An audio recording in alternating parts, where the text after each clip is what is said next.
नमस्कार, स्वागत है दोस्तों। आज की बड़ी खबरों में मुख्य समाचारों में एक एक करके आप तक पहुंचाएंगे देश दुनिया की हर एक ताजा अपडेट। ये वो खबरें हैं जो आप सभी के लिए जानना जरूरी है, महत्वपूर्ण है दोस्तों। इन खबरों को जानिए, बस आप लोग वीडियो में साथ में बने रहिए। ताजा बड़ी खबरों को आप तक पहुंचाएंगे दोस्तों। वीडियो अच्छा लगे तो लाइक कीजिएगा दोस्तों। पहली बड़ी खबर बताते चले, प्रियंका गांधी आज वायनाड सीट से करेंगी नामांकन। सोनिया गांधी, राहुल गांधी संग खड़गे रहेंगे मौजूद। वायनाड लोकसभा उपचुनाव को लेकर प्रियंका गांधी वाड्रा आज यानी वायनाड पहुंचेंगी। लोकसभा सीट से नामांकन दाखिल करेंगी। इस मौके पर संसदीय दल की प्रमुख सोनिया गांधी, एलओपी राहुल गांधी, कांग्रेस राष्ट्रीय अध्यक्ष खड़गे आदि अन्य नेता मौजूद रहेंगे। पार्टी सूत्रों के अनुसार दोस्तों, नामांकन से पहले राहुल और प्रियंका गांधी 23 अक्टूबर यानी आज एक रोड शो भी करेंगे वायनाड में। वायनाड से निर्वाचित होने पर प्रियंका पहली बार किसी सदन की सदस्य बनेंगी। वह 2019 के लोकसभा चुनाव से सक्रिय राजनीति में उतरी थी। उसके बाद से वह पार्टी की महासचिव की जिम्मेदारी लगातार निभा रही हैं।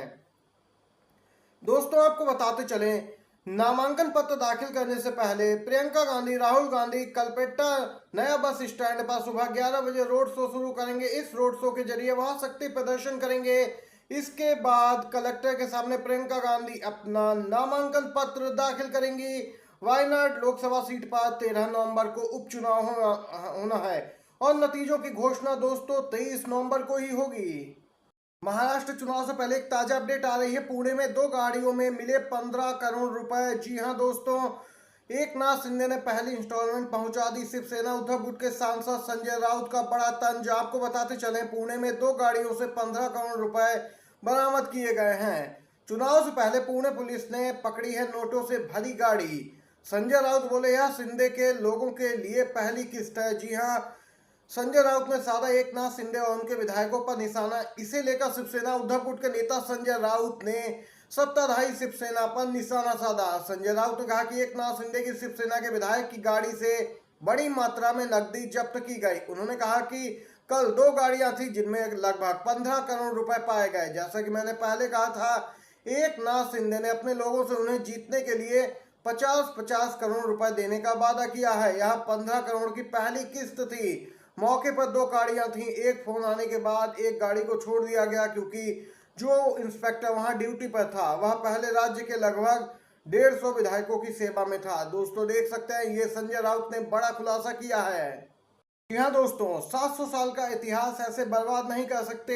सीजीआई चंद्रचूड़ ने मदरसों पर पूछा ऐसा सवाल, सब रह गए हक्के बक्के। मदरसों में पढ़ाई बंद करने को लेकर सुप्रीम कोर्ट ने गंभीर सवाल उठाए हैं। इलाहाबाद हाई कोर्ट के फैसले पर सुनवाई करते हुए सीजीआई चंद्रचूड़ की पीठ ने कहा कि आप इस तरह से 700 साल के इतिहास को बर्बाद नहीं कर सकते। वहां कैसी पढ़ाई होती है इस पर बात हो सकती है, लेकिन इसी बीच सीजीआई ने एक ऐसा सवाल उठा दिया जिसे सुनकर सब हक्के बक्के रह गए। मुख्य न्यायाधीश चंद्रचूड़ ने पूछा कि क्या आरटीआई विशेष रूप से मदरसों पर लागू होता है या नहीं। सीजीआई ने कहा, क्या भारत में हम कह सकते हैं कि शिक्षा के अर्थ में धार्मिक शिक्षा शामिल नहीं हो सकती।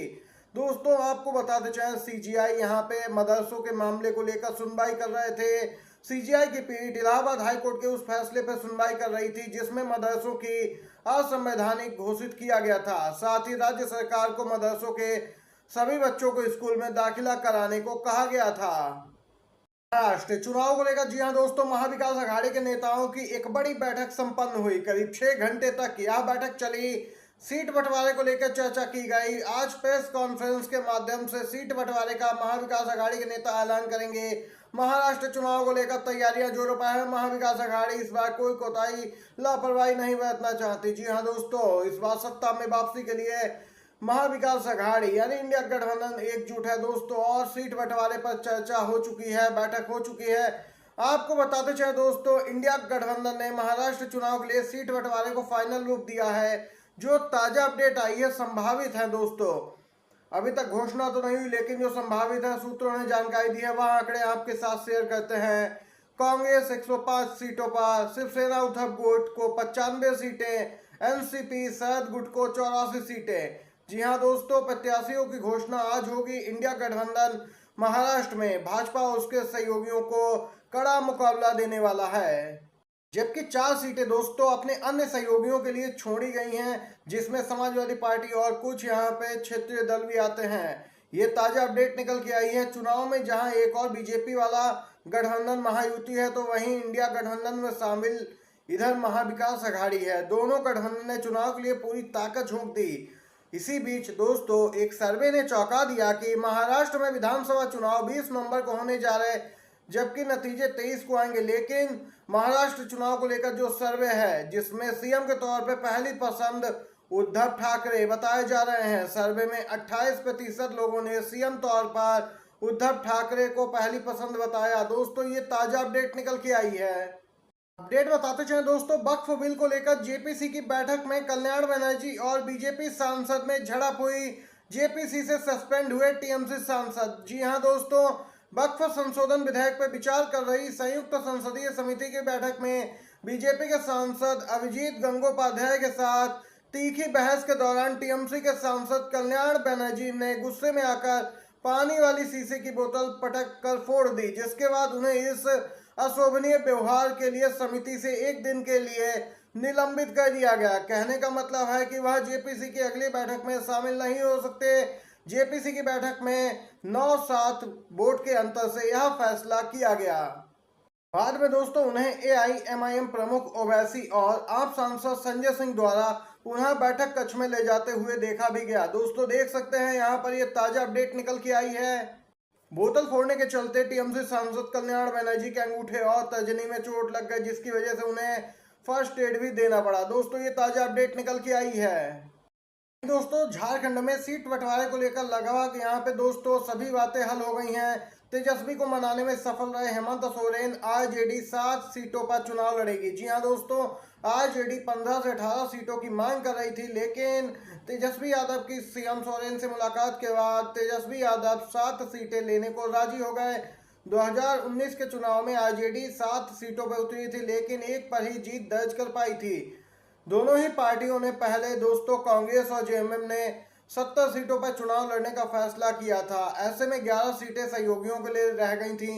अब यहाँ पे 11 में से 7 चली गई आरजेडी को और बाकी इस पे भाकपा माले और अन्य सहयोगियों को दोस्तों सीटें बंटवारा की जाएंगी। आपको बताते चलें यहाँ पर कांग्रेस और जेएमएम अधिक सीटों पर चुनाव लड़ने वाले हैं। ये ताजा अपडेट निकल के आई है। देख सकते हैं अभी तक आरजेडी नाराज बताई जा रही थी, लेकिन अब वह सीधे तौर पर इंडिया गठबंधन को जिताने के लिए प्रयासरत है।